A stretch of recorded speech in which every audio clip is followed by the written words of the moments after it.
పూర్వం వైశాలి దేశంలో ఒక పెద్ద గజదొంగ ఉండేవాడు. అతడెంత గజదొంగ అంటే సామాన్యులైన ప్రజలే కాదు, సాటి దొంగలు కూడా అతని పేరు చెబితే ఉలిక్కి పడేవారు. ఎందుకంటే బాధితుల్లో వాళ్లు కూడా ఉన్నారు మరి. అంత టక్కరి దొంగ అతడు. అందుచేతనే అతడు యవ్వనంలో ప్రవేశించే నాటికే అంతులేని సంపదలు కొల్లగొట్టి దాచాడు. వినండహో, గజదొంగ అదృశ్యుణ్ణి పట్టించిన వారికి ఇచ్చే బహుమానాన్ని రాజుగారు 1 కోటి వరహాలకి పెంచారు.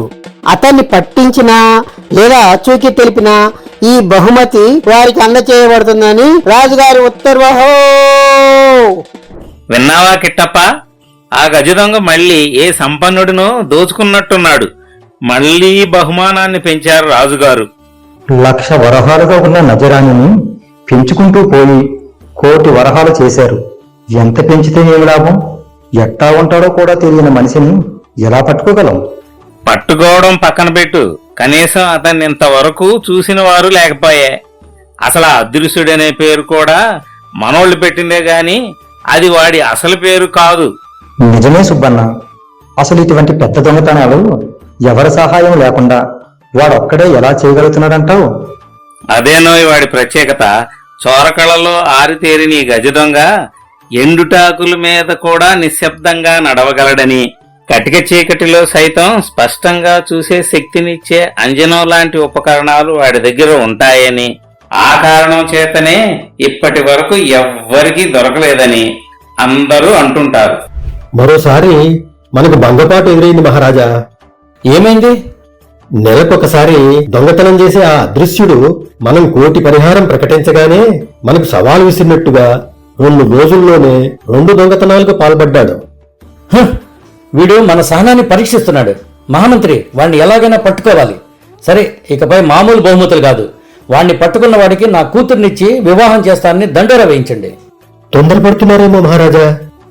లేదు మంత్రి, నాది సరైన నిర్ణయమే. అంతటి టక్కర్ దొంగను పట్టి తేవాలంటే వాడు కూడా అసాధ్యుడై ఉండాలి. అటువంటి వాణ్ణి అల్లుడిగా చేసుకోవడానికి నాకు అభ్యంతరం ఏముంటుంది? వెంటనే దండోరా వేయించండి. విన్నావా భూపాల? దొంగని పట్టించిన వాడికి వైశాలీపుర చక్రవర్తి తన కూతుర్నిచ్చి వివాహం జరిపిస్తానని ప్రకటించాడు. చూసావా, ఎంత గొప్ప అవకాశం! దీన్ని మనం వినియోగించుకోవాలి. అవును మిత్రమా, అంతటి గొప్ప చక్రవర్తి కూతురు అపురూప సౌందర్య రాశిని పొందటానికి సామంత రాజులమైన మనకు అవకాశం లేదని ఇన్నాళ్లు బాధపడేవాళ్ళం. ఇప్పుడు ఆ చక్రవర్తే అవకాశం ఇచ్చాడు. ఇక మన ప్రయత్నం మనం చేద్దాం. రాజుగారి ప్రకటనతో దేశంలో అలజడి మొదలైంది. ఈనాళ్లు దొంగని పట్టడం రాజభటుల పని అని భావించిన ఆ దేశపు యువకులు ఒక్కసారిగా రాజకుమారి మీద ఆశతో ఆ గజదొంగ కోసం వీధి వీధిని వెతకడం ప్రారంభించారు. ఇది ఆ గజదొంగకు ప్రాణ సంకటంగా మారింది. ఎన్నాళ్ళు నా ఉనికిని తెలియకుండా గుట్టుగా పనులు పూర్తి చేసుకుంటూ వచ్చాను. అనవసరంగా తొందరపడి వెంటనే 2 దొంగతనాలతో రాజుగారిని కవ్వించినట్లయింది. నా మీద పెంచుకుంటూ పోతున్న బహుమతితో నాపై నిఘా పెరిగిందని, ఇక ఇదే చివరి దొంగతనంగా అనుకుని చేసిన పెద్ద ప్రయత్నం ఇది. ఇక ఈ సొత్తుని కొత్త ప్రదేశానికి తీసుకుపోయి జీవితాంతం హాయిగా ఉండొచ్చని ఆశపడ్డాను. ఇప్పుడున్న పరిస్థితుల్లో దీన్ని తరలించడం కూడా కష్టమైన పని. ఏమనలు, ఎవరు మీరు? ఈ ఊరిలో కొత్తగా కనిపిస్తున్నారు. ఎవరి కోసం వచ్చారు? ఎవరి కోసం ఏమిటో దండోరా వినలేదా? ఆ గజదొంగ అదృశ్యుడి కోసమే మా వెతుకులాట. అతని కోసమే ఊరూరా వెతుకుతున్నాం. అతన్ని పట్టించి రాకుమారుని పెళ్లి చేసుకుంటాం. ఆ దొంగ రూపమేమిటో తెలీదు, అతని అసలు పేరు తెలీదు. ఎలా వెతుకుతారన్నా? అది కనుక్కోవడానికి మా లెక్కలు మాకున్నవి లేవోయ్.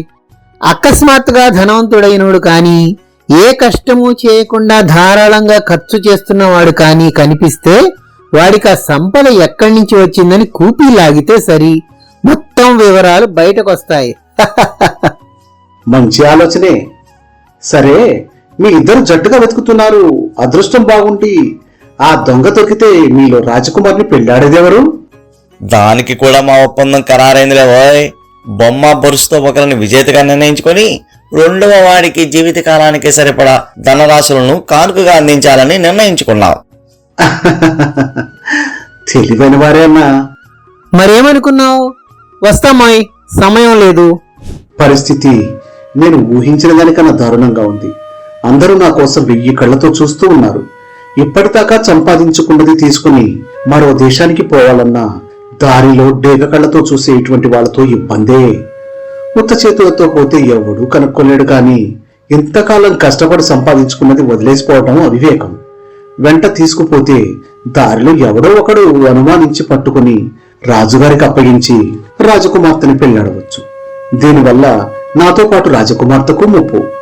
ఈ హడావుడి కొంత తగ్గేదాకా తగ్గి ఉండి అందరూ నన్ను మర్చిపోయాక గాని, లేదా రాజకుమార్తె తగిన వరుణ్ణి పెళ్లాడేదాకా గాని ఆగి అప్పుడు మరో దేశానికి వెళ్లి సుఖంగా బ్రతుకుతాను.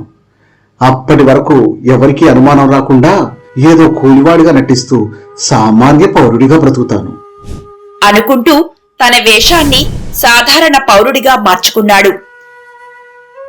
ఇదిలా ఉండగా రాజు వద్ద కొలువు చేసే యోధులలో వీరేంద్ర అనే ఒక సైనికుడు ఉండేవాడు. అతడి తండ్రి ఆ దేశపు మాజీ సైనికాధికారి. అందువల్ల తండ్రి ద్వారా చిన్న వయసులోనే నేర్చుకున్న విద్యతో యుద్ధాలలో అసాధారణమైన ప్రతిభ కనపరిచి రాజుగారికి అభిమాన పాత్రుడై అతడి అంగరక్షకుల్లో ఒకడిగా ఉంటూ రాజు వెన్నంటే ఉండేవాడు. అతడు మొదటిసారి రాజకుమార్తెను చూసినప్పుడు ఆమెను తీవ్రంగా మోహించాడు. అయితే తన వంటి సామాన్య సైనికుడికి రాజకుమార్తెను పెళ్లాడే అవకాశం ఉండదని ఎంతగానో నిరాశ చెందుతున్న సమయంలో రాజుగారు ఈ చాటింపు వేయించడం జరిగింది. ఉద్యానవనంలో ఉన్న మహారాజు వారు మిమ్మల్ని వెంటబెట్టుకురమ్మన్నారు రాకుమారి. సరే పద. నువ్వేంటి ఎప్పుడు చలాకీగా ఉండేవాడివి ఈ రోజు ఎందుకు దిగులుగా కనిపిస్తున్నావు? ఇప్పుడే రాజుగారి దండోరా విన్నాను రాకుమారి. అది తలుచుకుంటేనే మీ మీద జాలి కలుగుతుంది. నాపై జాలెందుకు? గొప్ప రాజవంశంలో పుట్టిన మీరు చివరికి ఆ గజ దొంగను పట్టించే ఏ సాధారణ వ్యక్తిని పెళ్లాడవలసి వస్తుంది కదా, అదే నా దిగులు. ఈ విషయంలో నేను బాధపడుతున్నానని నీకెవరు చెప్పారు? ఇది నా అంగీకారంతోనే మా తండ్రి గారు తీసుకున్న నిర్ణయం తెలుసా? అదేమిటి, ఆ గజ దొంగను పట్టుకున్నవాడు ఎటువంటి అనామకుడైనా మీకు అభ్యంతరం లేదా? తన జాడకి తన నీడకు కూడా తెలియకుండా పోహనేర్పుగా దొంగతనాలు చేస్తున్నాడు ఆ దొంగ.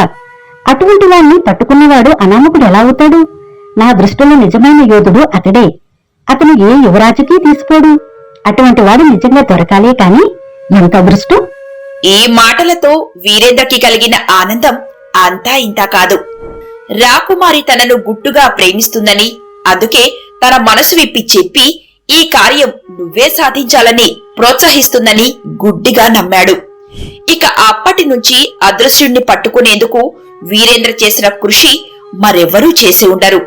అతను మారువేషం వేసుకుని అదృశ్యుణ్ణి ఎరుగుదునన్న వ్యక్తి ఎక్కడన్నా కనపడతాడేమోనని కాలు కాలిన పిల్లిలా నగరం అన్ని మూలలా తిరిగాడు. రాత్రి వేళలా వీధులన్నీ కారాడి తానే దొంగగా రాజభటులకు పట్టుబడినంత పని కూడా చేశాడు. కాని అతని ప్రయత్నాలన్నీ వృధా అయ్యాయి. దానికి కారణం ఆ గజ దొంగ దొంగతనాలు మాని రహస్య జీవితం గడపడం. 1 ఏడాది గడిచింది.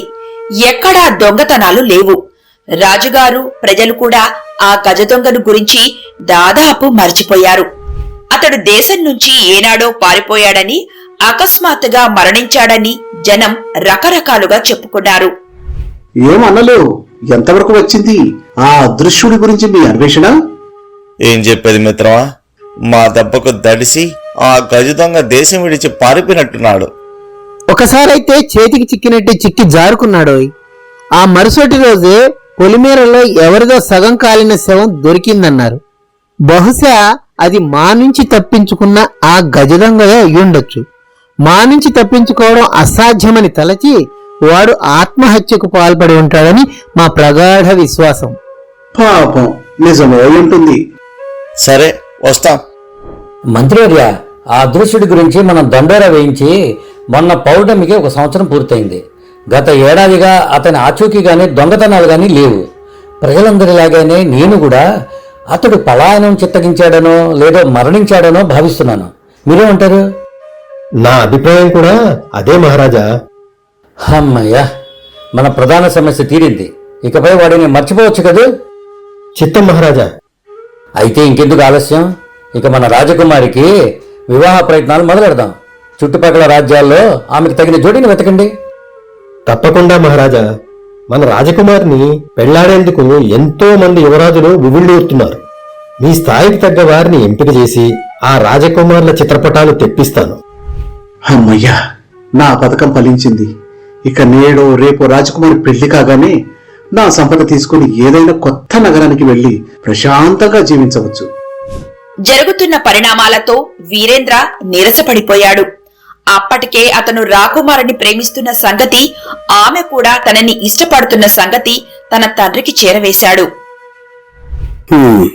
రాజకుమార్తెను పెళ్లాడడానికి బహు చక్కని అవకాశం దొరికి చేజారిపోయింది నాన్న. ఇప్పుడేమైంది లేరా? ఏ నాటకైనా దొంగను పట్టుకుని రాజకుమారిని పెళ్లాడేది నువ్వే. ఇంకెక్కడి దొంగ? వాడెప్పుడో చచ్చాడని రాజుగారితో సహా దేశమంతా అనుకుంటున్నారు. నిన్నటి వరకు ఏదో ఒక ఆశ ఉండేది, ఇప్పుడు అదే అడుగంటింది. పక్క రాజ్యాల నుండి రాజకుమారుల చిత్రపటాలు ఒక్కొక్కటిగా వస్తున్నాయి. ఇక రాజుగారు నిర్ణయం తీసుకోవడమే తరువాయి. నీవంటే రాజకుమారి ఇష్టమంటివి కదరా, మళ్ళీ ఈ పెళ్లి కుమారుల గోలేమిటి? నిజమే నాన్న, నేనంటే రాకుమారికి ఇష్టమే. కాని తన తండ్రికి భయపడి తన ఇష్టాన్ని మనసులో దాచుకుంటున్నట్టుంది. అయితే నీవే తెగించి ఓ నిర్ణయం తీసుకోవాలిరా. ఏం చేయమంటావు? ఆమెను రహస్యంగా తీసుకెళ్లిపో.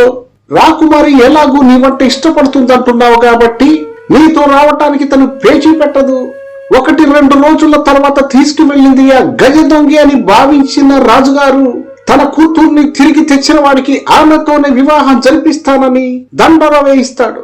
అప్పుడు నువ్వు వెంటనే రంగంలో దూకి గజ దొంగని చంపి రాజకుమారుని తెచ్చిచ్చానని చెప్పావంటే వెంటనే నీ పెళ్లి. భలే అద్భుతమైన ఆలోచన నాన్న. మరి ఇంకే, రేపే వెళ్ళి ఈ ఆలోచన అమలు చెయ్యి. బావుంది గాని రాకుమారికి నా ఆలోచన చెప్పి ఒప్పిద్దామంటే ఆమె ఎప్పుడూ ఒంటరిగా దొరకదు. ఆమె ప్రధాన చెలికత్తె ఎప్పుడూ తనతోనే ఉంటుంది. అది ఒకందుకు మంచిదే. నువ్వేమో ముసుగు దొంగగా మారి ఆ చెలికత్తెని బెదిరించి రాజకుమారుని ఎత్తుకొచ్చేయి. రాజుగారికి కూడా తన కుమార్తెను దొంగ ఎత్తుకుపోయిన సంగతి వెంటనే తెలుస్తుంది. ఇంటికి తెచ్చాక తీరిగ్గా నీ ఆలోచన రాజకుమారికి వివరించి చెప్పు. నిజమే నాన్న, అదే సరైన దారి. ఆ మరునాడే వీరేంద్ర తాను అనుకున్న సాహసానికి ఒడిగట్టాడు. ఆనాటి సాయంకాలం రాజకుమార్తె ఉద్యానవనంలో తన చెలికత్తెతో విహరిస్తూ ఉండగా అతను మారువేషంతో వచ్చి ఆమెను ఎత్తుకెళ్లి తన ఇంటనే ఒక గదిలో రహస్యంగా దాచాడు. ఈ వార్త క్షణాల మీద రాజుగారికి తెలిసిపోయింది. ఆయన వెంటనే రాజకుమార్తెను తీసుకువచ్చిన వారికే అర్ధరాజ్యం ఇస్తానని నగరంలో చాటింపు వేయించాడు. రాజకుమార్తెను ఎత్తుకుపోయినవాడు కూడా అదృశ్యుడే అయి ఉంటాడని చాలా మంది ఊహించారు. అయితే ఆ అదృశ్యుడికి మాత్రం ఈ చాటింపుతో ఓ కొత్త ఆశ మొలకెత్తింది. రాజకుమార్తెను తిరిగి రాజు వద్దకు చేర్చినట్లయితే నాకు అర్ధరాజ్యం వస్తుంది. అప్పుడు నేను ఎంత వైభవంగా బ్రతికినా శంకించేవారుండరు. అదీ కాకుండా చేయని పనికి నా మీద నిందపడింది. అసలు దుర్భేద్యమైన కోటలోకి సామాన్యులు ఎలా వెళ్ళగలరు? దీనిలో ఏదో కుట్రకోణం కనిపిస్తుంది. ఇన్నాళ్లు దొంగతనాలకు ఉపయోగించిన నా తెలివిని ఇప్పుడు రాజకుమారిని కనిపెట్టడానికి ఉపయోగిస్తాను. రాజకుమార్తెను ఎత్తుకుపోవడానికి శక్తి సామర్థ్యాలున్నవారు కోట లోపల 4-5 కంటే లేరు. ఈ దురన్యాయం జరిగిన సమయంలో వారంతా ఎక్కడెక్కడో ఉన్నది కాపలాబాటుల ద్వారా తేలిగ్గానే కనిపెట్టాను. ఒక్క వీరేంద్ర సంగతి అనుమానాస్పదంగా ఉంది. ఈ రాత్రికి అతనింటికి వెళితే ఏదైనా ఆధారం దొరకవచ్చు. అర్ధరాత్రి కావస్తుండగా అదృశ్యుడు సునాయాసంగా వీరేంద్ర ఇంట ప్రవేశించాడు. ఒక గదిలో వీరేంద్ర రాజకుమార్తె వాదులాడుకోవడం వినపడింది. నేను నిన్ను ప్రేమించానని నీతో ఎవరు చెప్పారు? అదృశ్యుణ్ణి పట్టుకునే వారిని పెళ్లాడవలసిన బాధ్యత నాపై ఉండగా నేను ఎవరినైనా ఎలా ప్రేమిస్తాను? తొందరపడి నీ ప్రాణాల మీదకి తెచ్చుకున్నావు. చేతనైతే నన్ను ఈ రాత్రి మా ఇంటికి చేర్చు. అలా చేస్తే నీ పేరు బయట పెట్టను. నీకోసం ప్రాణాలు పోగొట్టుకోవడానికైనా నేను సిద్ధమే. నాకు దొరికావు, నిన్ను ఎలా వదిలిపెడతాను? మర్యాదగా నన్ను పెళ్లి చేసుకోవడానికి ఒప్పుకో. మన వివాహం అయిపోతే రాజుగారు క్షమిస్తారు. ఇక అదృశ్యుడంటావా? ఇంకా వాణ్ణి ఎవడో పట్టుకునేదేమిటి, నిన్ను పెళ్లాడేదేమిటి? వాడెప్పుడో చచ్చాడు. ఇంతలో చిన్నగా తలుపు చప్పుడైంది. వీరేంద్ర వారించే లోపల రాజకుమార్తె చప్పున వెళ్లి తలుపు తెరిచింది. అదృశ్యుడు చటుక్కున లోపల ప్రవేశించి రాజకుమార్తెతో, మీకోసమే వచ్చాను రాజకుమారి. మీ ఇంటికి పోదాం పదండి. రాజుగారు తమ కోసం చాలా ఆందోళన పడుతున్నారు. ఏయ్, ఎవడ్రా నువ్వు? అంటూ అదృశ్యుడిపైకి పులిలాగా లంఘించాడు వీరేంద్ర. అదృశ్యుడు చటుక్కున పక్కకు తప్పుకొని అతన్ను కిందకు పడదోసి వీరేంద్ర గుండెల మీద కూర్చొని పిడిగుద్దులు కురిపించాడు. చుక్కలు కనిపించాయి వీరేంద్రకు. అదే సమయంలో వెనక నుండి అదృశ్యుడి తలపైన ఎవరో కర్రతో బలంగా బాదడంతో ఊహించని దెబ్బకు కనులు మూతపడుతుండగా పక్కకు ఒరిగిపోయాడు అదృశ్యుడు. భలే సమయానికొచ్చావు నాన్న. ఎవడి అపరిచితుడు? ఎవరైతే మనకి జరిగిందేదో మన మంచిగా జరిగింది, వీడికి సురహ వచ్చేలోగా తీసుకెళ్లి రాజుగారి ఎదుట ప్రవేశపెడదాం. వీడే ఖచ్చితంగా అదృశ్యుడని చెప్పి సాహసంతో పట్టుకుని రాజకుమారిని విడిపించానని చెప్పు. అదే నిజమని మరో నలుగురితో సాక్ష్యం చెప్పిద్దాం. అర్ధరాజ్యంతో పాటు రాకుమారి కూడా నీదే. అదృశ్యుడికి స్పృహ వచ్చేసరికి చేతికి కట్లతో రాజుగారి ఎదుట ఉన్నాడు. మహారాజా, ఈ అదృశ్యుణ్ణి నేనే పట్టుకున్నాను. మీ కుమార్తెని క్షేమంగా తీసుకువచ్చాను. అతని మాటలు పూర్తి కాకముందే అక్కడే ఉన్న రాకుమారి కోపంగా, ఈ మనిషి అదృశ్యుడన్నది అబద్ధం. అదృశ్యుడు ఏనాడో చచ్చిపోయాడని ఈ వీరేంద్ర నాతో అన్నాడు. నన్ను ఎత్తుకుపోయి బంధించిన ఈ వీరేంద్ర ఇంకా అతని తండ్రి, వీరి నుంచి నన్ను విడిపించి వచ్చినవాడు ఈ అపరిచితుడు. ఏమో, ఎవరు నీవు? నీ పేరేమి? నేనొక కూలిని మహారాజా. నా పేరు బాలరాజు. ఇప్పటి వరకు నువ్వు కూలీ కావచ్చు, కానీ ఇకపై మాత్రం నీవు కాబోయే మహారాజువే. ఈ పూటకి మా అతిథి గృహంలో విశ్రాంతి తీసుకో. రేపు విచారణ పూర్తయిన వెంటనే మా రాకుమారిని విడిపించి తెచ్చిన నీకు మాటిచ్చినట్లుగా అర్ధరాజ్యం ఇస్తాను. ఇక విచారణ పూర్తయ్యే వరకు ఈ రాజద్రోహులు వీరేంద్రని అతని తండ్రిని ఖైదులో ఉంచండి. భటులు వీరేంద్రని అతని తండ్రిని చెరసాలకు తరలించారు. రాత్రి బాలరాజుగా చెప్పుకున్న గజదొంగ మహారాజును సమీపించి, మహారాజా, నాదొక విజ్ఞాపన. అదృశ్యుణ్ణి పట్టుకున్న వారికి తమ కుమార్తెనిచ్చి పెళ్లి చేస్తామన్న కారణంగానే ఇలాంటి అక్రమాలు జరుగుతున్నాయి. మీరా మాటను ఉపసంహరించి రాజకుమార్తెను తన ఇష్టానుకూలంగా పెళ్లాడనిచ్చే పక్షంలో ఆ అదృశ్యుడి ఆచూకీ నేను చెప్తాను. వాడు చావలేదు, దేశం విడిచిపోనూ లేదు. నిజమా? నీకెలా తెలుసు? ఇంతకీ ఆ అదృశ్యుడు ఎవరు? ఎక్కడున్నాడు? మీ ముందే ఉన్నాడు ప్రభు. అది నేనే అన్నాడు బాలరాజు వినయంగా. రాజు నిర్ఘాంతపోయి కొంచెం సేపు ఆలోచించి, సరే, నీ బసకెళ్ళి విశ్రాంతి తీసుకో. మర్నాటి సభలో వీరేంద్రపై విచారణ జరిపి తండ్రి కొడుకులకి యావజ్జీవ కారాగార శిక్ష విధించాడు రాజు. ఇక రాజకుమారిని కాపాడిన ఈ బాలరాజుకు ముందుగా ప్రకటించినట్లుగా నా అర్ధరాజ్యం ఇవ్వటమే గాక త్వరలో నా కుమార్తెతో ఇతని వివాహం కూడా జరపబోతున్నాను. ఊహించని ఈ ప్రకటనతో బాలరాజు సంభ్రమంగా మహారాజుని చూశాడు. మహారాజా, సభలో మీ ప్రకటన నన్ను ఆశ్చర్యానికి గురిచేసింది. ఆ అదృశ్యుడు నేనేనని చెప్పిన మాట మీరు నిజమని నమ్మటం లేదా? అలా ఎందుకు అనుకుంటున్నావోయ్?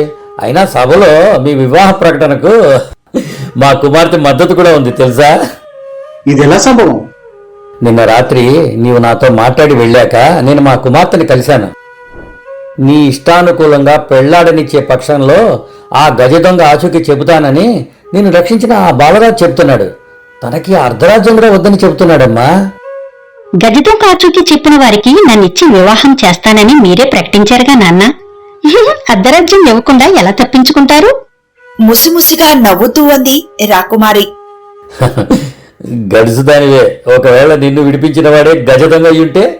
తన సంపదనంతా విడిచిపెట్టి నన్ను రక్షించడానికి ప్రాణాలకు తెగించి వచ్చిన ఆ సాహసిని ఏ ఆడపిల్ల గజదొంగ అనుకోదు నాన్న. పైగా శక్తివంతుడైన ఆ వీరేంద్రుని సైతం నేల పీల్చిన అతని సాహసాన్ని కళ్ళారా చూశాను. అర్థమైందిగా, మా అమ్మాయి కూడా నిన్నే కోరుకుంటుంది. ఆమె సరే, నేను ఖచ్చితంగానే ఒప్పుకున్నా మీరు నన్ను ఎలా క్షమిస్తున్నారు?